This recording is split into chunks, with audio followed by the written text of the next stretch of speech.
Welcome back to the Move with Purpose podcast, and we are well into season 4 with my fabulous guest, Keiren Amos. Creative, artist, entrepreneur, actor, father, and multifaceted in so many different incredible ways. Bam, welcome to the podcast. Thanks for having me. We tried to make this happen a couple of times and we're here now and I'm grateful. Yeah, man. Got a celebrity on the pod. Who? You're the celeb. Can you let me know a detail about your childhood which gave you an inkling that you were going to get into the arts? A detail. I think it was at home. Okay. At home, my mum's proper creative as a person. She can draw, she can sing. She does everything, to be fair. And when we were growing up, we never really had much. We never really had much at all. But my mum never made us feel like we didn't have anything. So there was times when we would just come home and the living room's different, and now there's an assault course that we have to do to get our dinner or something like that. But there was a time where I don't know what it was, but the TV wasn't on. Okay. You get me? Things aren't really patterning the way they should be. Not to say that it wasn't great, but it was still good. But we weren't moving right. We weren't moving right looking back. But at the time, my mum just gave us so many stories and was like, let's try this and let's do that and let's do this. So I remember we used to record our like fairy tale versions. So we had a Caribbean version of Cinderella called Cicillarella.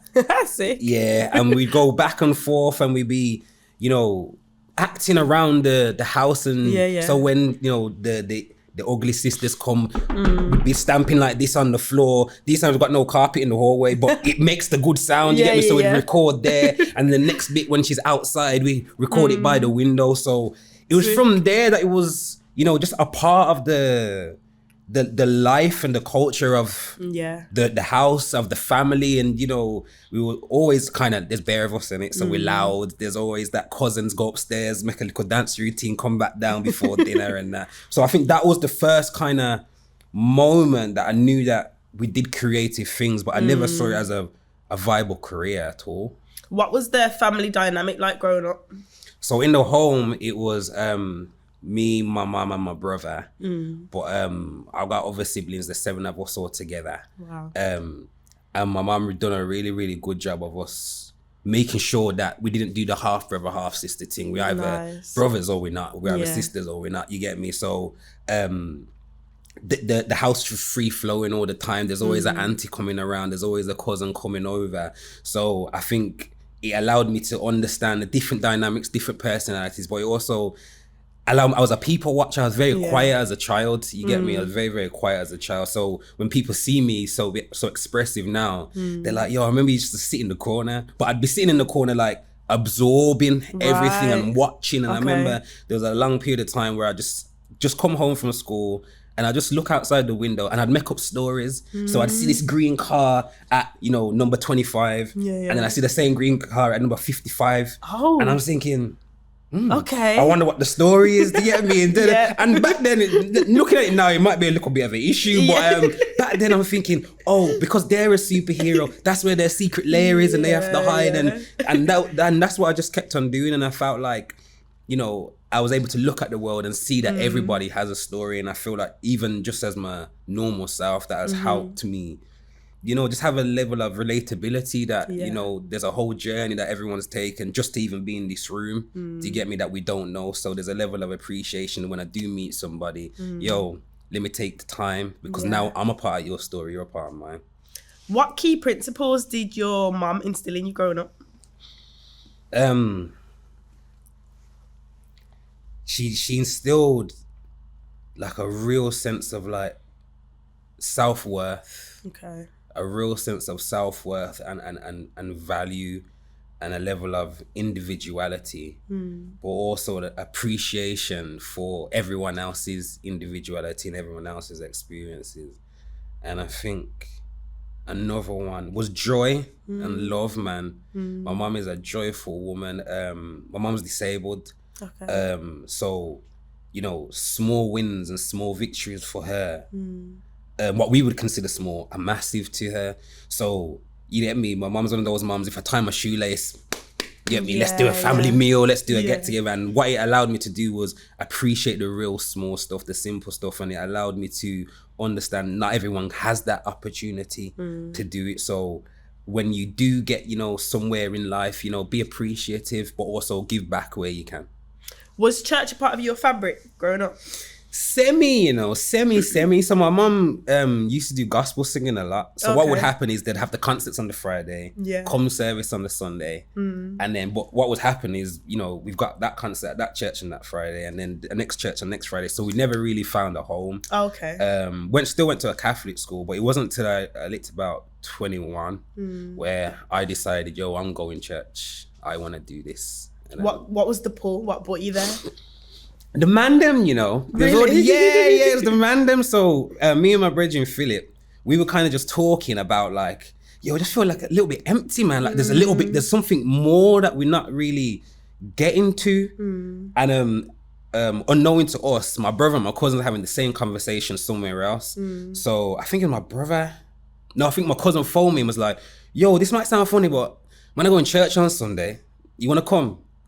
And so me and Philip looked at each other like, okay, because we're just having that conversation. And literally from that moment, every Sunday, the man would link up in the week. We'd be having a conversation about something and it'd get preached about on Sunday. No way. Man would be like, yo, man, I'm struggling with this. I don't really understand this about the Bible. Preach about it on the Sunday. And it just kept on bouncing and growing and growing and growing. And that's where the man stayed, man. It was good. What was it about church that you enjoyed? I enjoyed the church that I went to in Bethel. It's known as like old school traditional. You get me, like proper strict, they say. But Pastor Campbell at Small Leaf, he was like, yo, as long as you're in the building, I don't mind, you know. And he always had an open ear, and he was always willing to listen. And like the man them were raw, the man them were honest with him. So be like, yo, Pastor, this happened and that happened and this gal, and you get me, and then my man tried to do that, and I know for him it would have been overwhelming, you get me? But he was happy that we was able to come to him to have that relationship and have that communication. So that was it was something new that some of us had never really have. If you've not really had like you know, those male role models and that kind of elder kind of wisdom there. It was nice to have that. And then from there, that's where my love of like Bible study came in. And I'm what's in the word? What does the book say? You get me? And that's where I really built my relationship with God. At the point of you saying, I'm going to give my life to God and get baptized, what brought you to that point? Just a real connection with God. You get me? I wasn't dependent upon the church. Okay. Because I was touring at the time. I was away a lot of the time. Yeah. So I had to find my relationship with God alone to an extent. So I remember being in the back of like the tour bus with like my Bible and my phone light, and I'm doing this as we're going down these country roads. And I remember just every time I'm in the tour bus, I'm just reading scripture, reading scripture, praying, reading scripture, to the point where I now know God for myself. I didn't have to go to church on Sunday to hear from God. I can hear from God on a Wednesday afternoon. Do you know what I mean? And then I just got to a point in my heart where I was like, yo, I know it's not going to be easy, but I'm committed. I know that you're real. And I can see what you've done in my life. I'm committed. And I know it's going to go ups and downs, but yo, I'm showing you that I'm dedicated. Did you feel a life shift after you gave your life to God, or even before? Yeah, man.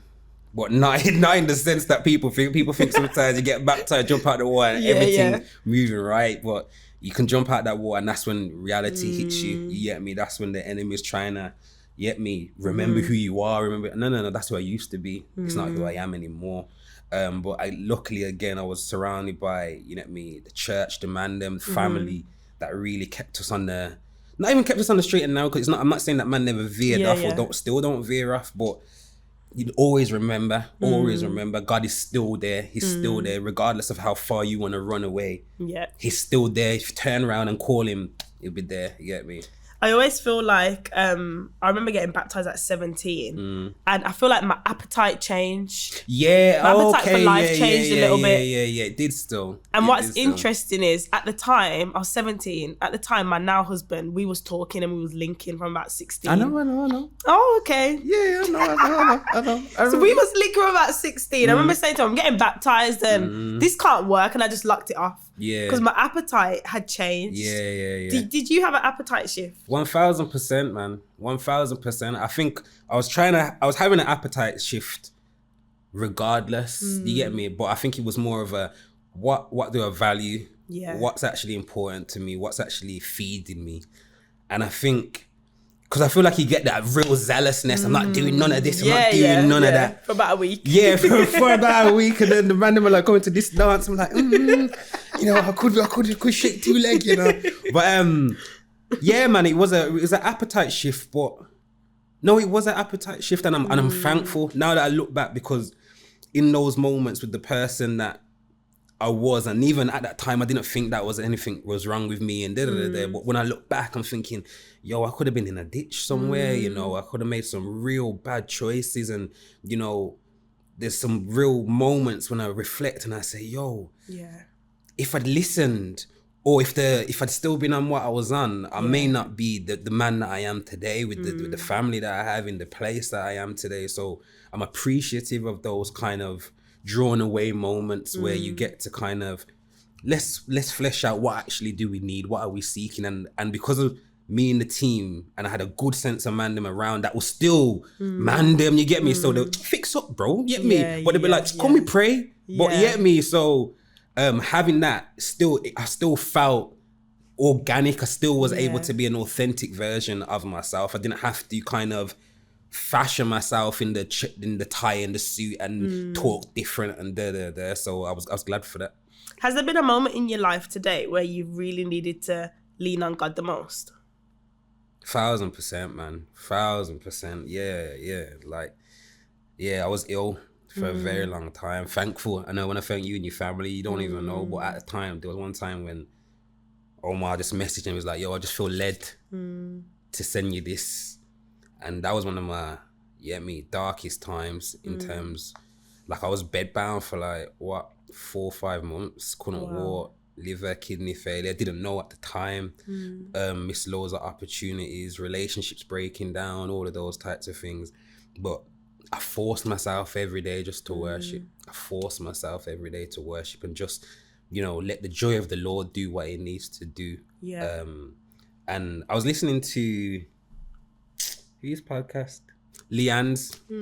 She's talking about the Job and saying that God was saying that she's a Job, and that was happening to me at the time, and the whole Job thing. And then my thing with Christianity and with God, vision. I want to know the secrets. You get me? What's behind this bit? I get this bit be good and that, but what's this bit? So my book is Ezekiel. Okay. You get me? He's the man that's got the vision. He got to see all these other things. But he also had to lie down for years. Right. Couldn't move, you get me? And when I reflect on my time, all I used to ask God was for this, the Ezekielness. Yeah. Not realizing I'm also asking for the sit downness. What did God teach you in those moments? That there's a joy that he has that is, it's unfathomable sometimes. If you really go into, you know, the pain of, you know, not being able to hold your newborn child. Yeah. You know, going through a divorce. You know, being ill to the point of, you know, people coming to see you and, you know, the big man breaking down in tears because of how you're looking. And if you put in all of that, and I still was able to smile at the end of it. And I say, yo, at least I got breath, you know? You get me? At least I can talk to you, like at least I can smile, at least I can see my daughter. Do you know what I mean? At least I can, you know, I might not be able to hold her the way that I want to, or father the way that I want to, but I'm seeing her grow in front of me, and her smile is giving me life. That joy there that God gave. Yeah, man. What was also the biggest lesson personally in that moment, not from a faith perspective, but what was the biggest lesson for you?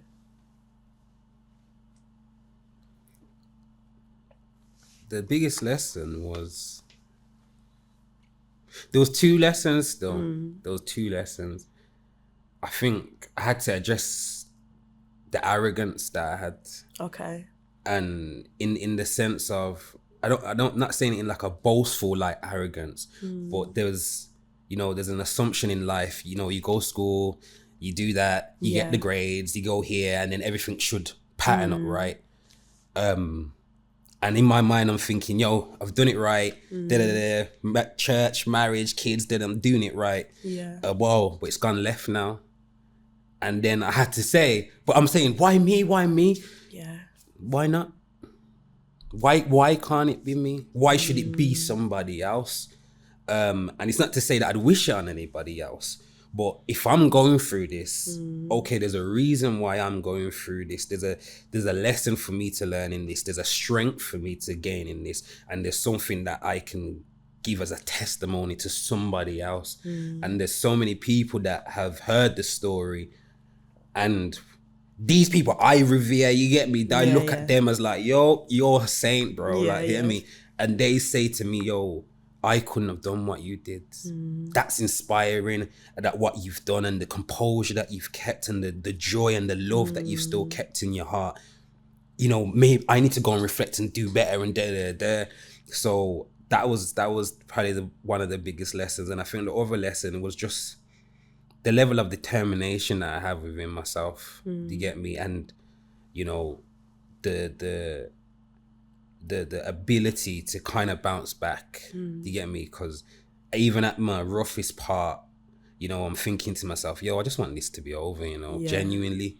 And then I got to a place where I was like, you know what? I'm better than I was last Tuesday. I'm better than I was yesterday. Okay, cool. I wonder where I'll be next week. Yeah. And I started to look to the horizon a little bit. And then when I get to next week, I'll be like, last week I was here. Now I'm, do you know what I mean? So it's been a growth, man. It's been good. You spoke about doing things the traditional way. Yeah. So getting married, having kids, etc. Yeah. And then it went left. Yeah. What does left look like? Left looks like... Left looks like anything that is not on the path and the track. You get me? When you're in school, teachers tell you all of these things about education, but they don't really give you necessarily the life realities of, you might get the big degree and you're thinking you're gonna go get the big corporate job, but they don't tell you they might not hire you. Yeah. They might say, they don't tell you it's gonna go to somebody else. So when it goes left, it looks like hurt, it looks like failure. But I don't feel like it's failed. I don't feel regret for the decisions that I made to get married in the first place. Not at all, because I heard from God clearly. Yeah. Clearly. And I'm not a man to be like, I think God is saying no. 12 verifications, really? 12, you get me? And how old were you when you got married? 23. Oh, okay. Yeah, 23. 12 verifications, and even then I'm still praying into it and all of that, blah, blah, blah, blah, blah. And then, just life can happen, people can grow, people can change. And I think that's one of the, it's going to sound weird, but that's one of the glorious things about life, is that you do have ability to change. And sometimes it doesn't work in what you consider your favor, but you then have to give the person and people the respect that they deserve to, you know what, you are walking your own path, and I don't own you. Yeah. Do you get me? The promises that are made in our marriage were promises I made to God. Do you get me? We just done them together, but we promised to God, this is what we're going to do. Do you know what I mean? Yeah. But there's still individual walks and there's still individual journeys. So there's always respect, there's always love, there's always a joy and a thankfulness for that road. But we all do have to walk our own, and there's always going to be a lesson, regardless of how we see it. There's always going to be something to learn. Would you say that, I feel like there's a stigma on divorce, particularly growing up in church, definitely from my family perspective. I was having a back and forth with my nan the other day, actually, and my nan's very much traditional in church. Yeah. She was saying, you know, divorce isn't an option. Yeah. And I was like, wow, Nan, I'm not sure, you know, because even though I'm married, if I ain't happy, and we were just going back and forth, and she just couldn't see that there was an option for that. But I feel like in our day and age, I feel like there is. Yeah. So we're going back and forth. What would you say? Would you say there was a similar pattern in your family dynamic, that divorce was welcomed, or it was like, no? Nah, you know, it's different in my family dynamic, because my family weren't really getting married. Right. Do you get me? My family weren't really in the church like that. So it was slightly different from like a church traditional aspect. Obviously, they don't want you to divorce and that, but also, you know, I believed and I believe in my relationship with God. Do you get me? And, you know, I am accountable for my role. I'm accountable for my life. Do you get me? So if I believe that I've done everything with a level of integrity and a level of dignity, there's only so much that you can do. Yeah. Do you know what I mean? So for example, imagine if you're staying in the home, for example, and everyone moves everything out, you've not moved everything out. Yeah. People have moved things out away from you. Do you know what I mean? And sometimes you can go chasing them, but sometimes you have to be able to stand firm and be like, no, this is where I want to stay. So everyone has their decision to make. So I think there can be a stigma around it. But I think the issue is in this generation is we're very quick to do it. Yeah. Do you get me? Oh, you get me? I don't like the way their feet smell. You get me? And getting divorced. Do you get me? I'm talking divorce is the last. After you've done everything that you feel like you possibly can. Yeah. Then that might be a conversation that comes up, but it's not until you get to that point. So yeah, man, the way that I value marriage still, the way that I value relationship, people, it's a deeper connection than that, especially, well, you'll know, it's a deeper connection than just the paper and the ring, you know, especially when you're coming from a spiritual aspect. Would you say, trying to think about how to word this, would you say that, what would you do differently if you were to marry again?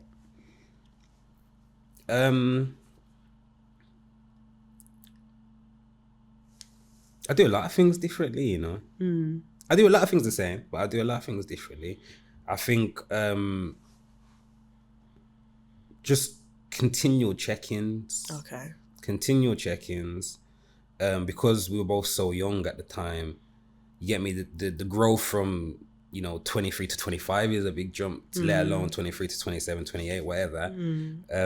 I think I do continual check-ins. I think I would, for myself, be a lot more open and vulnerable. I think there was still a level of discovery that I had to go on as a journey as a man that I was still developing.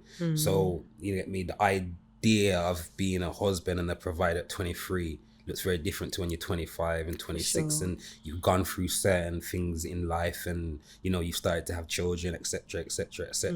So I think you'd be that and keeping that communication going, to be fair, and a level of vulnerability and authenticity in that vulnerability. It's okay to be like, yo, that hurt, you know, when you said that, or I don't really like that. Because I think at the time for me, because I'm married, innit? So this ain't no quick boyfriend, girlfriend, you got my last name. So so for example, this never happened, but if it did, for example, if you're going out with your brethrens, I don't care, we're married, like, do your thing, I can feel some type of way about it, but I wouldn't have said anything back then.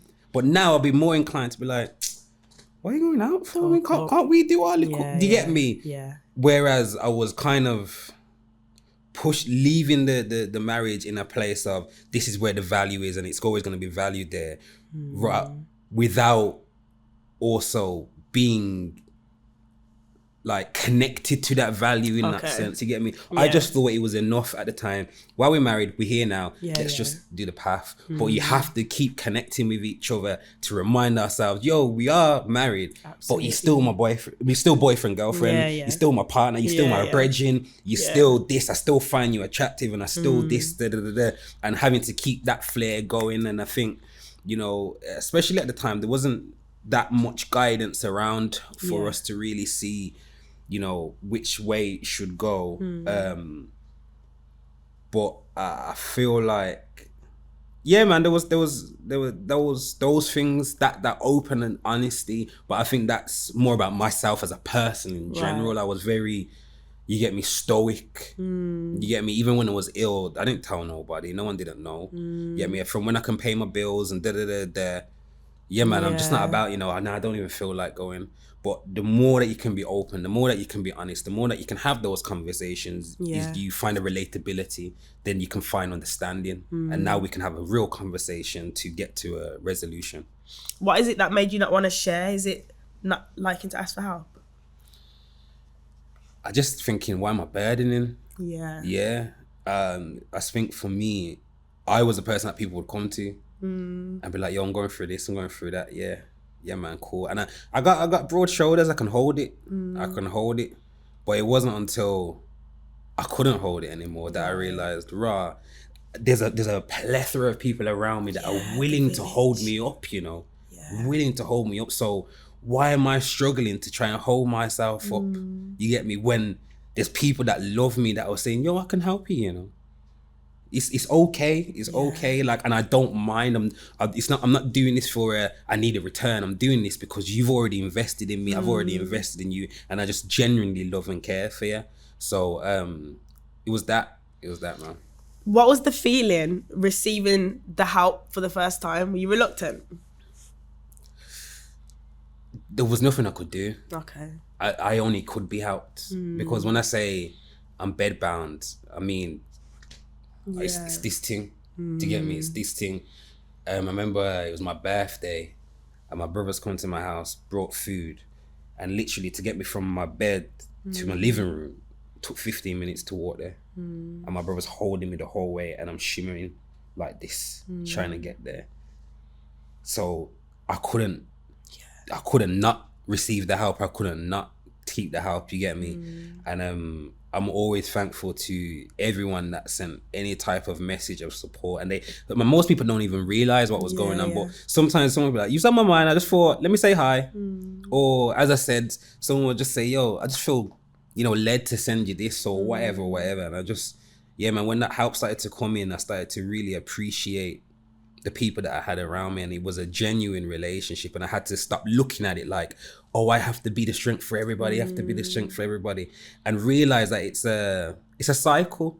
So when I've got my strength, someone else may need my strength and support. Absolutely. Do you get me? So let me allow the cycle to continue rather than me being a blockage for everybody else because I don't want to open up and say, yo, I need a little support. Do you know what's really interesting? As you speak about that, I'm thinking about my relationship with my mom, which is continually does this. And the same way you spoke about your brother walking you to the living room. I remember when my mom caught COVID and caught pneumonia, and she was in a coma for a little while. And when she came out, I literally remember doing exactly that, shimmying her from the room to the living room, like baby steps. And then 2 years later, I have my son who's really sick and just given birth, and she had to shimmy me from the maternity bed to the NICU ward where he was. And I just felt like in that moment, life is so full circle. 1,000%. So full circle. 1,000%, man. It's a deep thing, man. It's a deep thing. And then because exactly what you're saying, after that, so when I'm starting to get better, my brother got into hospital with COVID pneumonia. Wow. He's on end of life ward. You get me? And the doctors are doing we're doing our best, but and then I remember me and his wife snuck in some herbal stuff into the hospital because you weren't allowed to go to the hospital. Sure. And I remember we pulled up. I was like, let me park here. And she's like, I'm just gonna run in there, you know. I said, I'll leave the engine running just in case. And you ran up in there, you get me. I'm dashed in. She's like, I done it. So we're scared off. But you get me. And we thank God, and he made a recovery, and amen. And it's that same thing of like, yo, when I was down bad, bro, you was bringing me food, and you was this, and you was that, and you've nursed me back to a strength. Now that when you're sliding and slipping, I can be like, yo, I got you here, you know. Don't worry about the kids, they've all got food. Don't worry about the missus, I've got that. You just focus on you. And yeah, man, you have to allow the weakness to be real. You have to allow it, as you say, so it just keeps circling around, because eventually, if you don't allow yourself to be helped, you won't have anything to give anybody else. I love that. I've got a little brother that thinks that he's older than me. He's obviously got some life to experience, so you know, I just have to just let it play out. How pivotal is it for you to be able to lean on an older brother? Pivotal, man. Pivotal. It allowed me a lot of stuff to kind of to be expressive without any responsibility, because I'm the second oldest. Okay. So I've got older brother authority without any older brother responsibility. Okay. You get me? So I can be like, nah, man, move. I'll be like, oh, nah, Reese will do that, you know. You get me? I think, it's a beautiful thing. But what you also realize, so what I would say to your younger brother is you also don't know the burden and weight and pressure that was put on that older sibling. Do you get me? So there might be certain things that you can't do because of your older sibling or because of that, but there's a pressure and a weight that they had that you just would never understand. As the oldest, that responsibility to look after your younger sibling, it's a massive deal. So I get that you want to be braggadocious and do your thing, but just be patient, have some real conversations with them, because you know, usually the older sibling wants to present themselves in the best light, and they would probably struggle to be like, yo, I'm struggling to the younger sibling. But really have that conversation with your older siblings and be like, yo, so how does it feel being an older brother? Like, you have to look after the rest of us. You get me? When, you know, granddad's calling you in, it's you that has to deal with, you know what I mean? And having that conversation, it allowed us to have a relatability, and it allowed me to look at my brother eye to eye. Do you get me? And saying, yo, yeah, man, going through it. So let me play my little brother role, but also let me appreciate that I can be the little brother. So let me not take advantage of it. Yeah. Talk to me about the first time you found out you were going to become a father. What? Where were you? I was in my house, you know. And she took the test. And like, I felt like the test was like supercharged. Do you get me? Because you're supposed to wait like a couple minutes, but I felt like she took it, put it to the side. I've come into the bathroom, brushed my teeth, and I've seen 2 lines. I said, instantly. Yeah, I said 2 lines. I was like, nah. I said, yeah, go to cinema. Went to cinema, all of that, you know. In the back of, I can't remember what film we watched, but in the back of my mind, I'm thinking, nah. Got home, she's like, let's look. I said, okay, let's look. Okay. Yeah, settling in now. Okay, yeah. And I remember just patterning up in my mind and just really thinking about, okay, what do I need to do as a father? And let me connect with God and see what needs to be done. And yeah, man, it was a joyous moment, man. It was a real joyous moment. I think what's one thing that I don't think even gets spoken about a lot is when you do go through that separation. Yeah. The thing that I grieved the most was actually the father that I wanted to be. Okay. And I don't think it gets spoken about enough. I think there's this assumption that, you know, if the child doesn't live with you, you know, dad's got freedom, but the aspiration and the vision that I did have of being a dad was, I'm there every day, you get me? I'm tired from work, but they want to jump on me, you get me? And I had to really grieve not being the dad that I really wanted to be. Because of my own experience with my own dad, you get me? I had this image, but it's very, very difficult. And I remember my mum sitting down and saying, you know, your daughter still loves you. She still cares for you. She knows who you are. You have to be this dad now, this version of dad, you get me? The one that you got in your mind, that's great. And it may come one day, and it has. But you just be this dad. Because if you're not present in this dad, you're not going to be present, if that makes sense. So yeah, that was difficult, man. It was really, really difficult. I still find it difficult now. You get me? The small things of like just not knowing if she's got a headache and things like that. And I feel like as a dad, I want to know all of these things, you get me? But we're growing, man. We're growing, and you know, I have a much better relationship with her mum. We still talk. You get me? It's still fine. We, you know, our daughter's at the forefront of everything. So it's you know, you can't fail in that. And my daughter loves me. Yeah, which is all that matters. Yeah. I always feel like me and Om were speaking about this, and we was talking about when you first have a baby, everyone comes on, they're like, how's baby, how's mom? How's baby, how's mom? And literally no one's asking, yo, what's dad saying, how's dad? You almost just get pushed to the side, pushed to the back burner. Yeah, man. Who was checking in on you when you first became a dad? It's different, you know, because we had the little one first week of COVID lockdown. Okay. Yes, we had a lockdown baby. So we didn't have nobody for like 6-7 months. We didn't have nobody for 6-7 months. But still, it's still that how's mom? But I remember my brother checking in on me. Yeah.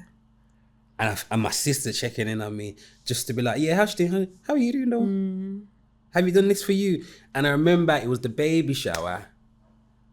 And people are bringing presents. And I remember my cousin brought me a bottle of rum. Yeah.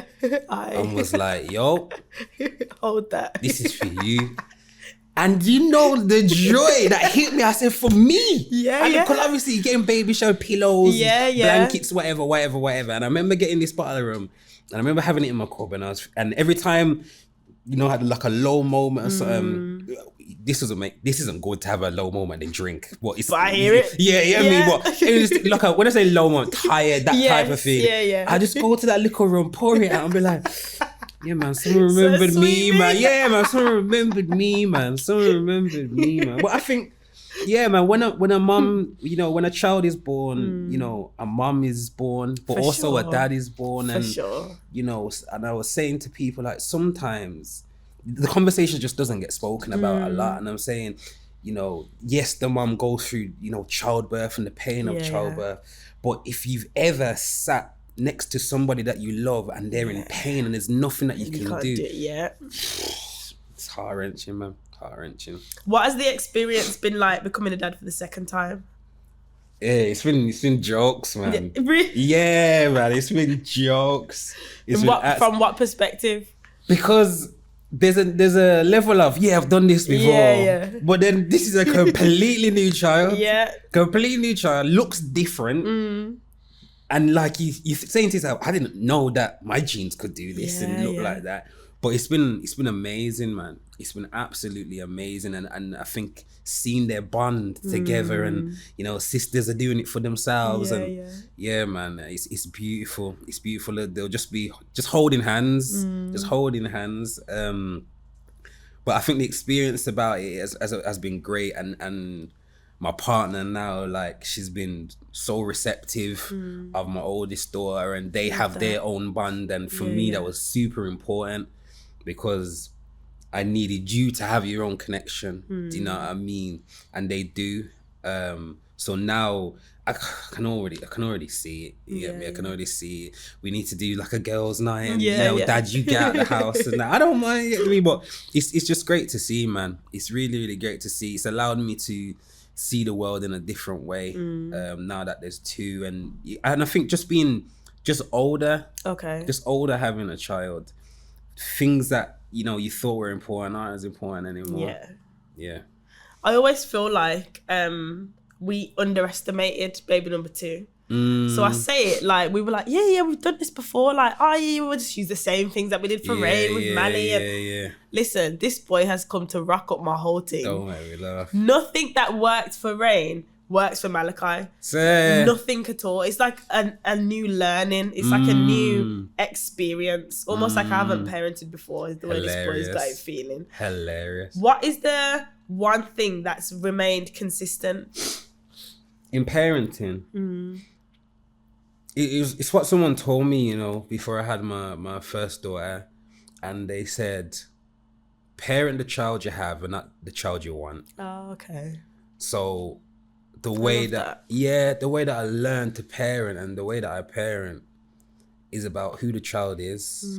Do you get me? So my oldest daughter is like me. Don't spring anything on her, because she's going to be overwhelmed and baffled. Okay. But if I say, what we're gonna do when we get in the house, you're gonna have a shower, put your pajamas on, then you can have your hot chocolate, and then we'll watch Peppa Pig. Once you've given her that structure, she knows it in her mind. When we get in the house and she's trying to do something else, I'll be like, remember we said we were gonna do that? Yeah. Oh yeah, we did say that.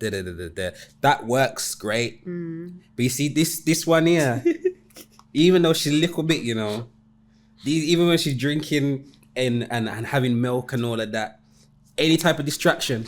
Yeah, fast. This thing over here, all of that. So I know for my daughter, my youngest daughter, it's gonna be a bit more. Yo, I need to be on top of you right now. You get me? But I think that's beautiful because I'm not trying to pigeonhole you into your older sister shape or pigeonhole your older sister shape into you, so I can learn who you are and see that you're a person, you're a full personality. I love that. And even though it's in a small little body, it's all there and it's building and it's building. So let me allow you to express, and as long as you're not bringing no harm to yourself or you're not doing anything disrespectful, go on, man. Pull the games out. What are you finding? What's interesting over there for you? And I feel like by allowing them to do that, they get a level of confidence in their own ability, in their own thoughts. So when they get to school and when they get to work and they're living in the outside world and, you know, you kind of let go of the reins,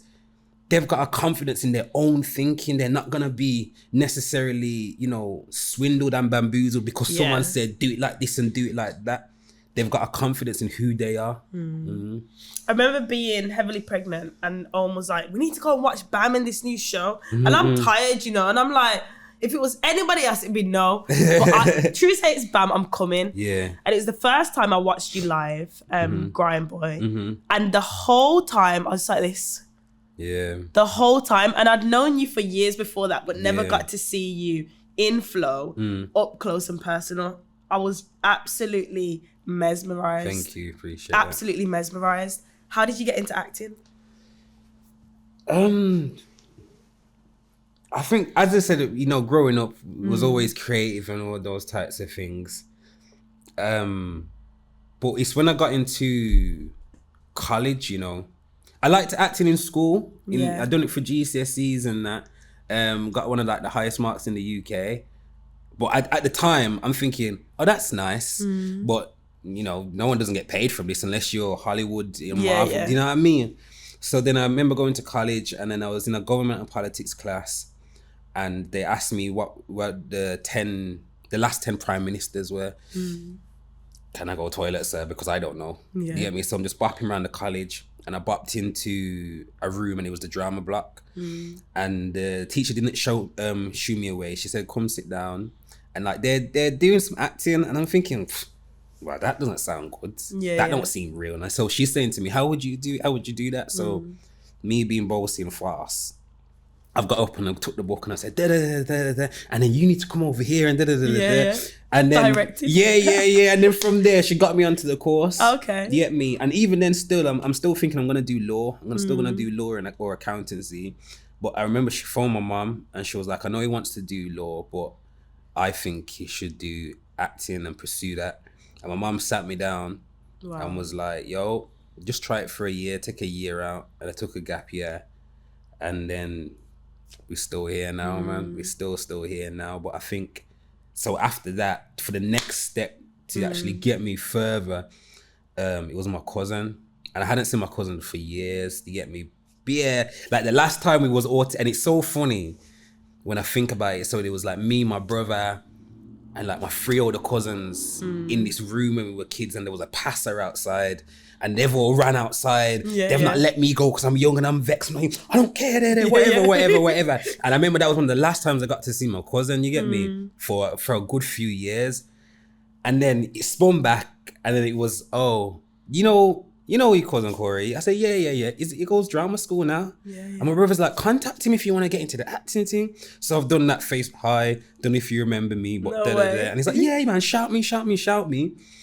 And then it was him that gave me the inspiration. He was like, yeah, do this, do that, do this. And then I ended up getting into drama school, etc. And then he set up a theatre company which I joined. And then that's where I learnt my practice of like movement direction and all of that type of jazz.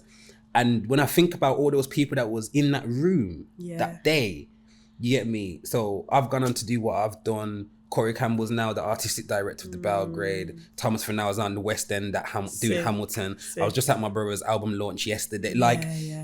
And to think that all of that was in that room at that moment, and if you'd seen it at that moment, you would have been like, wow, it's curtains for these lot. And for us to go from that to this, yeah, man, it's amazing. It's amazing, man. What was your first job? Acting job? Yeah.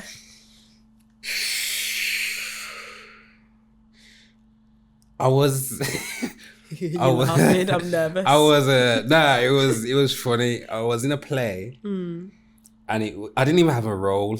I didn't have a role, but they weaned us in somehow. And I think it was probably, you know, travel expenses and maybe like a £30, £50, something like that. Yeah. And I remember, I don't remember what the play was. It was called Joseph K. The show was called Joseph K. But all I remember was in the scene, I had to sit down and pretend to be a desk. Okay. So they put the keyboard on top of my head, and I was wearing a tie, and I was just sat on the floor like this. And they were typing and doing the scene above my head. And then when it was time to get up, I took it off and walked up. Cheeky little £50, you lucky. but then we also like moving tables and chairs. But I was thinking, but you know what? I loved it. Yeah. I loved being in the rehearsal room. I loved the joy of it. But yeah, man, we hit the come up still. We hit the come up from that still. So navigating your career now, how do you land something like Champion? Oh God, by the grace of God and determination, because I never got it originally. So when people were talking about this new show called Champion coming out and and it was my brethren, R.I.P. Marcel forever. He told me about the show. Okay. At my daughter's christening. And he's like, I've had an audition. So he said, get onto your agent. Yeah. So I've messaged my agent saying, yo, audition, can you get me one? Oh, there's no auditions. No, there is, because two of my brethren have auditioned already. So she's like, there's no auditions. So I'm a bit down in the dumps now, but I'm saying, you know what, forget them, man. You get me? Let me go and find who the producers, let me find out who the casting directors are. And I've emailed them myself, you get me? Sick. And this is after like... You said bun your agent. Bun my agent, man, at the time. Yeah, bun my agent. So... there was just something that was drawing to me to this character, and I didn't really know. I just knew that they were from Birmingham, you get me, and they could rap. And I think this is man, you get me, this is man. And the character had like a mental health aspect, and what I enjoyed about it wasn't just a typical road man. Yeah. It was a road man, but with a level of substance and depth. And I'm saying, okay, we're getting to some reality here, because I feel like sometimes these shows just show man, dopey man. Yeah. And now next day they're in a chip shop, everyone laughing and joking. I'm saying, blood, we're not going to talk about the anxiety, the paranoia. We're not going to get into that bit. Do you get me? So that's why I was really drawn to it. So I've emailed everybody. No one is really getting back to me. So I'm doing a show in Cumbria now. But this show is based in like, I think it's like the 1800s. So I'm playing like a 6-year-old to a 25-year-old in the show. So my beard's gone. I look like a baby. Yeah. I get the audition come through. They're like, can you learn this scene and can you write a 16 for tomorrow? So they've self-tape or in person? Self-tape. So this is like, 5:30? Yeah. And they want it for 10 o'clock the next day. But we're in tech. So, you know, tech is 10 till 10. Yeah. So I'm trying to learn these, but write these bars, go on stage, say my little line, So my brethren's recorded it. And when I say, like, so he's recorded it, trying not to shake, you get me, the camera, you get me? So we had no equipment there. So when I sent it off, you just knew. Yeah, I was like, I've tried my best. Yeah. But I just didn't look like the character, you get me? I just didn't look like the character. And then, you know, got Grind Boy afterwards. And then Corey Weeks, who was in Grind Boy, also auditioned for Champion, and he'd already got it. You get me? And he was like, yo, there's a new casting director, you know. I think you should just refilm it and then send it to him. So that's what we did. So after one rehearsal, we refilmed it, sent it to him, and he's like, you know what, this is good. We're not casting this role yet, but we'll get onto it soon. Okay. So we done that quickly. And then again, I never heard nothing. So then we're doing Grind Boy, doing a performance, and then it was the worst performance. The microphones weren't working, the music weren't coming in, the lights are flickering, you get me? Almost like a show stop. And then he's come to me at the end, Corey's come to me at the end, he's like, yeah, the Netflix BBC people were here. And I said, they watch this show. He's like, yeah. It's like, they want to meet you. So I'm like, oh, okay. So I've gone up to Candice and I'm like, hi, yeah. She's like, well done. I'm like, yeah, thanks for coming. Yeah, whatever. Because in my mind, I'm thinking, I've messed this up, bro. Sure. You get me? I remember there was a time I tripped over on the stage, like it's just gone left. And then what I found out after that was Candice went back to her team at the BBC and was like, this is the person that we need for the role. We need to change his age. We need to change this about the character, and it needs to be this person. No way. So then I got an audition come through. Still had to audition. Yeah. And then that's when I got the role, man. What was your initial feeling when you found out you booked the job? I dropped to my knees, you know. Did you really? I dropped to my knees because at this point, you know, the divorce is going through, and that you get me, homeless. I'm sleeping on like mom's couch again.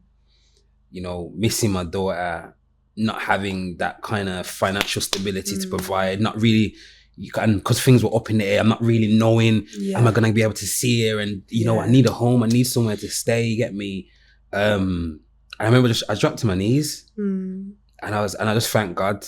And I was like, yo, yeah, man, when you got God and determination and you still, you know, listening, because I didn't want to have a blind determination of I'm just doing it anyway. I still needed God to be like, yo, I believe that this is for me, and you're giving me another opportunity to do it, so let me do it with a joy. Let me do it with you know what, I'm gonna present my best, and if it's not what they want, then so whoever they choose, I hope they can tell the story better than me. And for me, so it's always about who can tell the story the best. But yeah, man, I was overwhelmed. It was my first TV role. My first TV role. So yeah, man, it was a new world to get into, man. What did the preparation look like? So you get the script. What do you do with it? Get the script, read it. Yeah. Read it, break it down. I looked at it from like a theatre aspect. So from a theatre aspect, you read the script, you break it down, you find out who your character is, but you also find out what people say about you. Okay. What are they like? Why is this scene happening then and what's happening now? And for example, if we've got a scene where we're going to a restaurant, but the scene before you've been huffing and puffing and blah, blah, blah, blah, blah, I can understand why. Now you need to come into this scene with that kind of that energy that you need to brush off. Yeah, do you know what I mean? So you can't just sit and be like, yeah, happy to see you. No. You just, you know, jumped off the train and dropped your phone or whatever. You need that. So yeah, just about breaking it down. Why is this person saying this at this time? Why are they having this conversation at this time? You get me? What's mentally going on here? And what's the other bits that aren't written down that are going on? So for my character, okay, not long come out of prison. Okay, he's still living in his family home in this environment, but he wants to change, but he's still around the same people. So now when I'm having certain conversations, so the scene may be about mental health, how does he feel about the mental health? Does he feel confident to be able to talk about it in the environment that he is? Or does he need to do a little bit more, let me talk to you over here. Do you get me? And just those things allowed it to inform it for it to become like a real person. You said obviously it was your first TV role. You walk into the rehearsal room for the first time. Is there any imposter syndrome? Nah, you know. I think because near that time, you know, we'd not long lost Marcel. Okay. You get me? And Marcel was a man full of life. You get me? And he was always saying to me, come on, bro, you're good. Just do it. Just do it. You know you can do it. So I kind of went in with that energy of, yo, Mars, you're going to have to help me with this. So it's not my confidence I'm going in with this. It's your confidence I'm going in with. And it's you that's going to be saying, yo, make that choice. Because Mars, listen, Mars in the rehearsal room. If you want someone to just do something, you know when someone's like, just do something new. Yeah. Mars will boss a one flip. Doesn't make he'll just roll on the floor or he'll dash something, and it's wild, you know. And it might not make sense to the scene, but it sparked the new creativity. It's giving it new life and new energy. So I went in with that kind of vibe. You get me? I'd worked hard, you know, all my career up until this moment. I had to believe in I had to believe the words that Marcel told me. And he was like, "You're good, bro. You're meant to be here. So just tell the story, live it." You get me? So when I went in there, I had that kind of confident composure to me. So when it was my time, I'm speaking to the director, yeah, you want this? Yeah. What about this idea? Oh, lit. Yeah, man. Yeah. And I had a good director that really allowed me to, you know, be expressive myself. So he'd be like, let's get one that's unscripted, and then let's get a few where you're just doing your thing. And it's those ones that made it in. You get me? So yeah, the scenes that you'll see me in, a lot of that's my stuff and my approach, but they allowed the space for that to happen. And I think it was that energy and that composure and that kind of that thinking and that ruminating of who Marcel is and the spirit that he had that I really took into that room and take into everyone that I go to now. The music element to your role in Champion, that's the first time that I've seen you in that fashion, so to speak. Was that the same for a lot of people? Yeah. I think depending on how close you are, you like my brother's the music man to me. My brother's one of the best musicians in the world to me. You get me? So when people ask me, do I do music? I'm like, nah, because I'm comparing myself to you get me, to my brother. But I like to write some of the lyrics on there myself, and I thought it was a great opportunity. But I've always rapped, always since I was a kid. I just never had confidence. Never had confidence. I'd be in the dances where every man them on the sets and then and I'd be standing at the side saying, I know I can do this, but I just never had that thing. And I felt like I'm getting that now. You get me? Very, very much so, especially within music and, you know, birthing that confidence and, you know, creating this company with Corey Weeks called That's a Rap. Sick. We just built, and you get me? Him, another man that was, you know, he'd just be like, fam, you're cold, bro. Let's do it. Be confident. And it's really, really weird because I think in music, there's a level of vulnerability that I don't feel when acting. Okay. Do you get me? I feel like, because music is really exposing. Do you get me? And it's quite difficult for me to kind of be exposing in some of those moments. But then through like growth and understanding and just not having the energy to pretend to be anything else that I'm not, I'm just going to tell you the truth, you know, and either it resonates or it doesn't, but let me not be inauthentic, because it's going to not allow someone to really connect. Because if I'm a false version of myself, that person that needs the genuine version of myself will never get it. I remember watching it like, he's had this in the locker room all this time. Nice. Cheeky. Small. Absolutely cheeky. Would you say you're leaning more into the music side now? I think the music side is pushing up to where the acting is, because That's a Rap is basically rap theatre. Yeah. So we're doing a show called Romeo and Juliet. So we got a big investment. So it's Coventry, Belgrade, Hackney Empire, Bristol Old Vic. Nice. And me and Corey Weeks made like a concept kind of song, mixing Shakespeare with modern rap. And we sent it to Corey Campbell just as like this is what we think we're gonna think, probably workshops and and Corey was like, yo, there's something in this that you man are doing that hasn't been done before. And it was the poetics of the Shakespeare going into the rap. So, you know, in Shakespeare there's a rhythm. And what we was able to do was find the Shakespeare rhythm and then throw in the rap rhythm with it. Dope. And then slide back into the Shakespeare rhythm really seamlessly. And because we have the understanding of the Shakespearean language from a theatrical point of view, and as well as, you know, cadence flow from the musical point of view, it was able to slide seamlessly. So grandma can listen and 15-year-old whoever on the street corner can listen, and they both can understand the story. Love that. So I feel like music, and I just feel like even just the way that society is going, do you get me? It's all about music now. There's so many shows, Champion, Mood,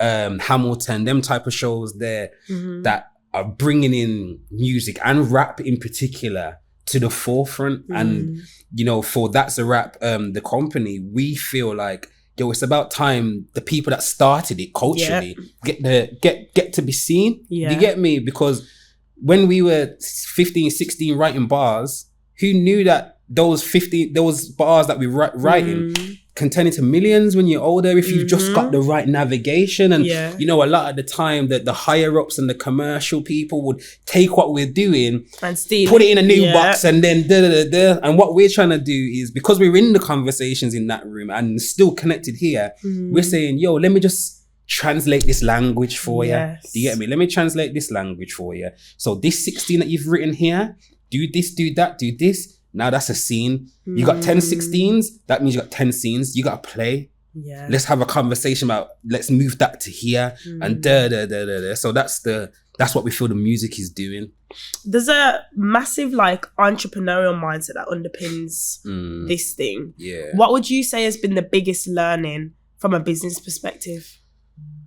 I can't do it all by myself, man. Yeah. You get me? I remember days of like, you know, trying to edit videos and edit stuff and that, and I'm going onto YouTube saying, how do you crop and paste and delay?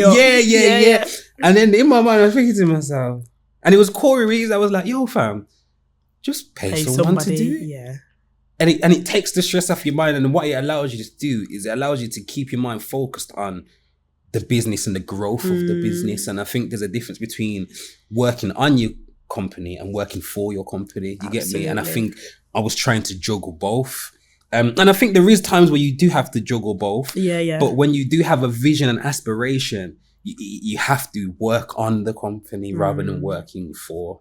So, you know, that takes time, and it takes, you know, stability and stability, sustainability, you know, having the right team around you. But that's kind of the lesson that I've learned, like, because I'm trying to edit, film, record, do it all, do the logo, you get me, as well as present and so too much.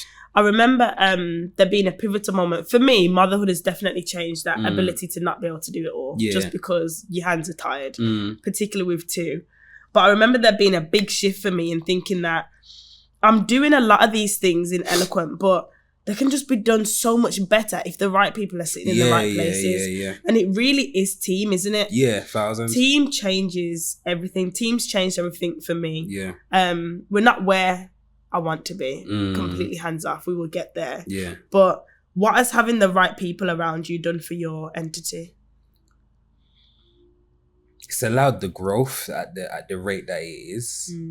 Because, for example, if we never, you know, respected Corey Campbell's opinion about work in general and having that mentorship, we wouldn't be doing Romeo and Juliet as a show. Do you get me? So by having that guidance, and I think and we're still in the early stages of it as well, having that consistent guidance, and him being a man that is super creative genius, but also very strategic and business minded.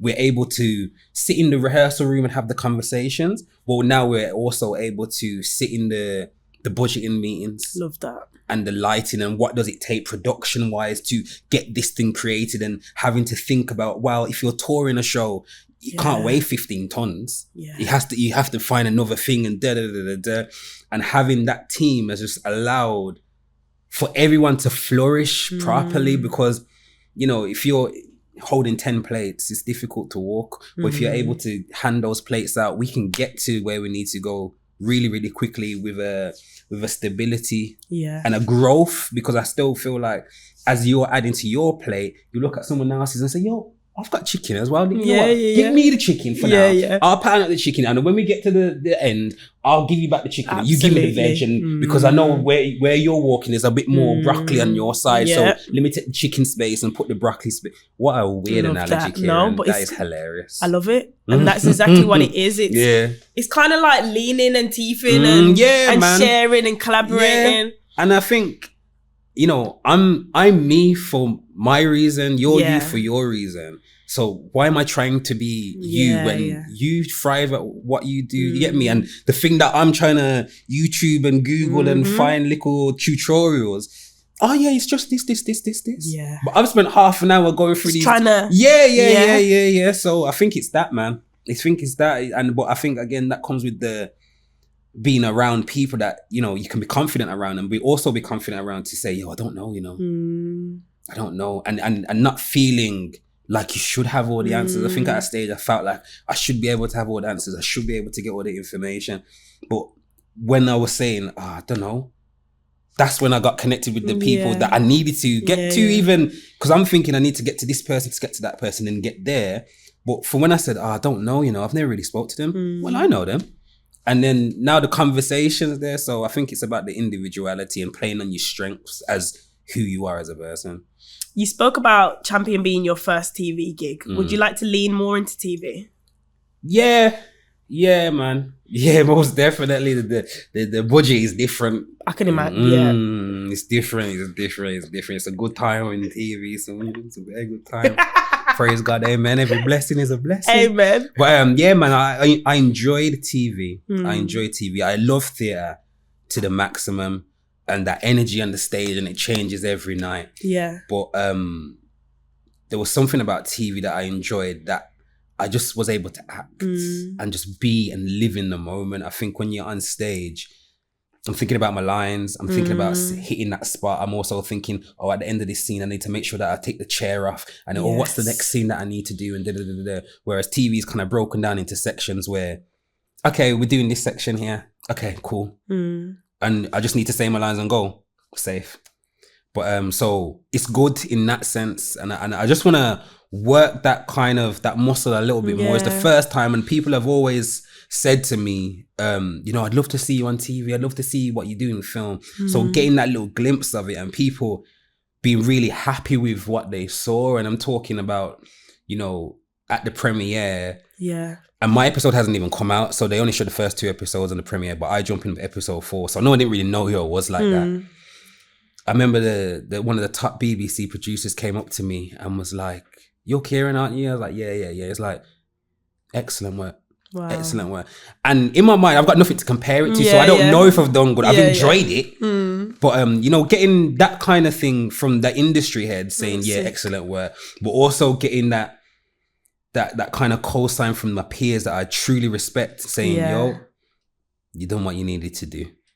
Thank you. Yeah, man, let's go again. Let's go again. And man, let's do some more TV and film, man.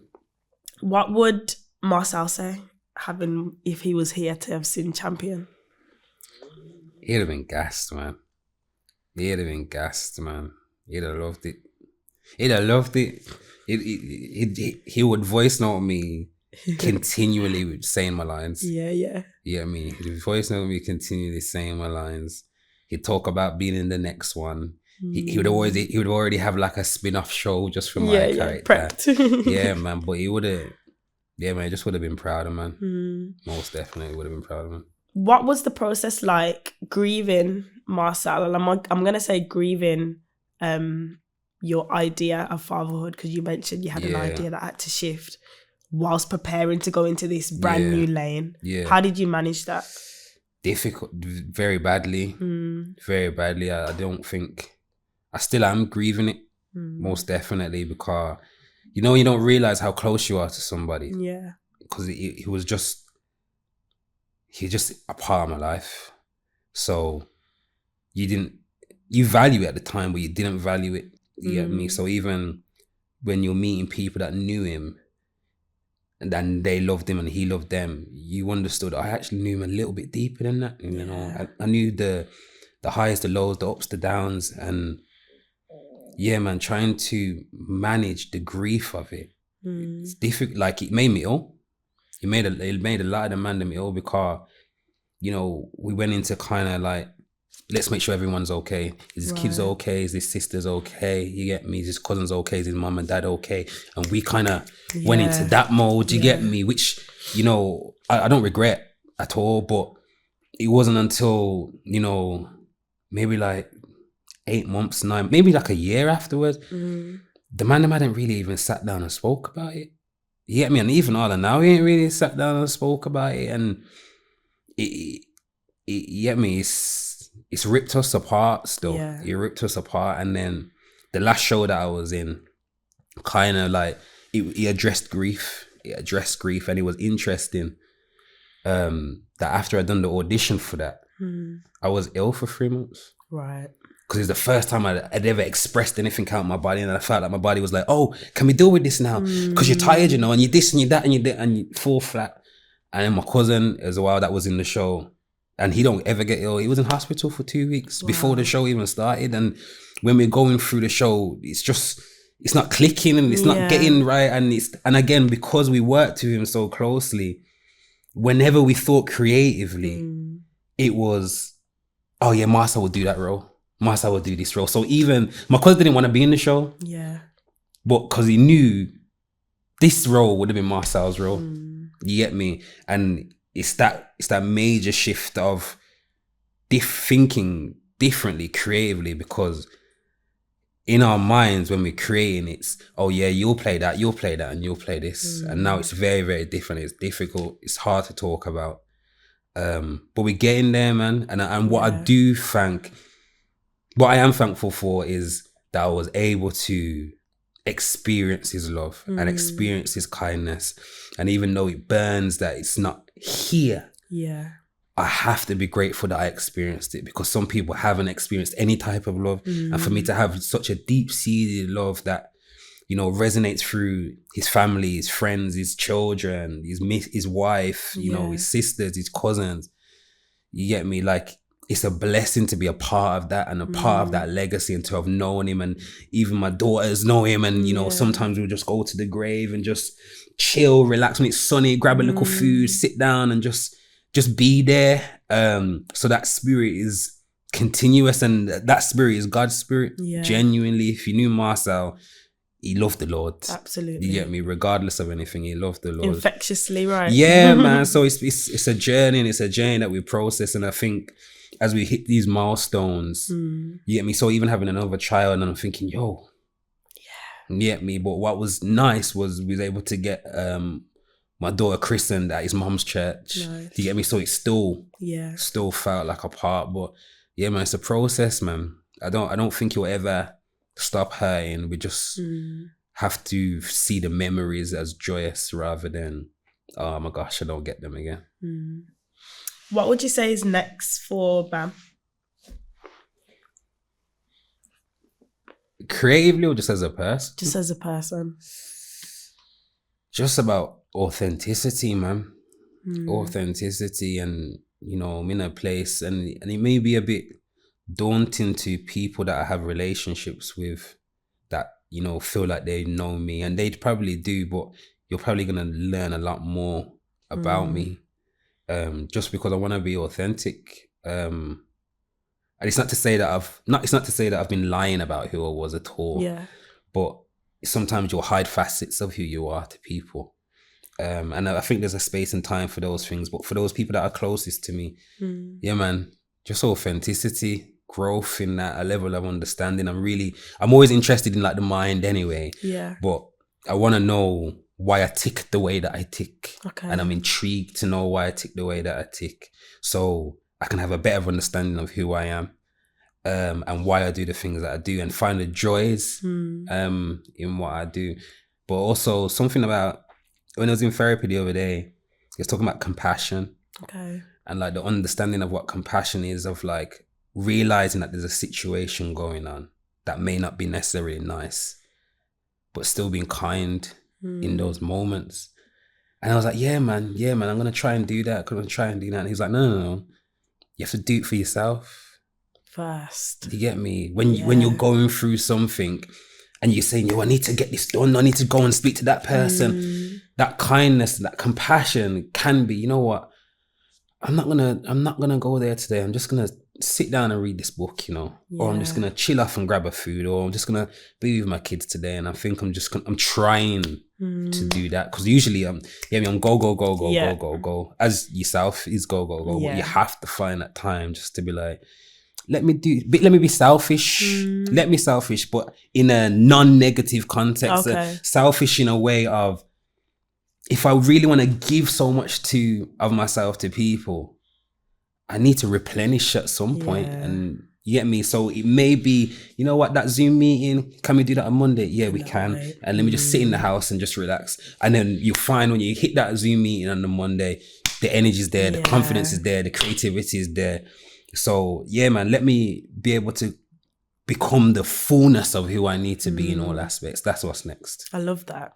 And I feel like the authentic you is showing up a bit more. Cozy sessions. Yeah, man. Where was that? Where did that derive from? You know what? I went to the 50 Cent concert with my missus. Yeah.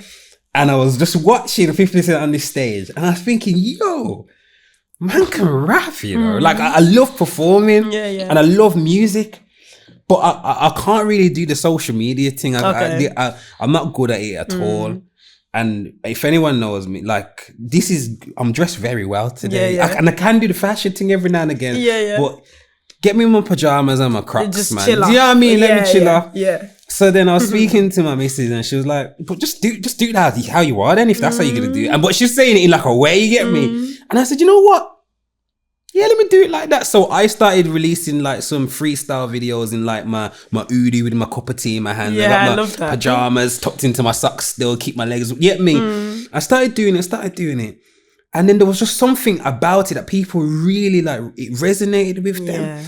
So then we were speaking, me and my missus were speaking, and I was like, maybe shall we try pushing this a little bit further? Because someone asked like, hey, let me do one with you. Yeah. Cool. And I said, you know what? You should do one. And then it's just about building it up.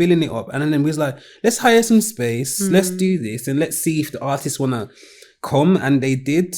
And it's been great so far, man. We've had a great batch of artists in the first batch. We've finished our first section now. We're going to be planning to do the next section, next kind of season.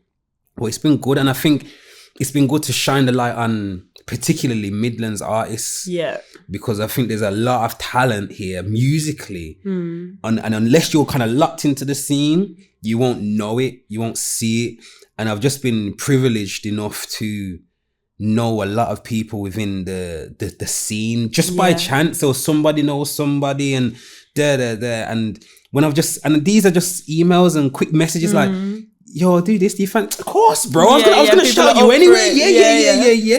And it's just been great, man. It's been great. And we're trying to grow it, and we want to get like do the live version soon. And then I want to do like this whole like mansion kind of thing, like a cozy mansion where if it's someone's birthday, you can get the birthday people there, but then you have like the DJ there, and there's like a massage, cocktails, and so it's a whole vibe and that. But yeah, man. We got some plans, man. We got some plans. I always ask my guests to finish up by leaving our listeners with one nugget of wisdom. Could be about anything we've spoken about today. The nugget of wisdom. I think just be patient. Be patient with yourself. You're still learning. Yeah. And in that patience, enjoy it. So when that thing's not happening for you straight away, that's okay. It's frustrating because you feel like you want to be somewhere, but nothing don't come too soon and nothing don't come too late. You get me? There's something that you can do in that time, and just that waiting and observing and watching and allowing yourself to settle and relax. Just be patient, and in that patience, just find that joy and that peace. Because when that thing comes, then it's not going to overwhelm. It's not going to overwhelm. Thank you. No problem. Thanks for having me.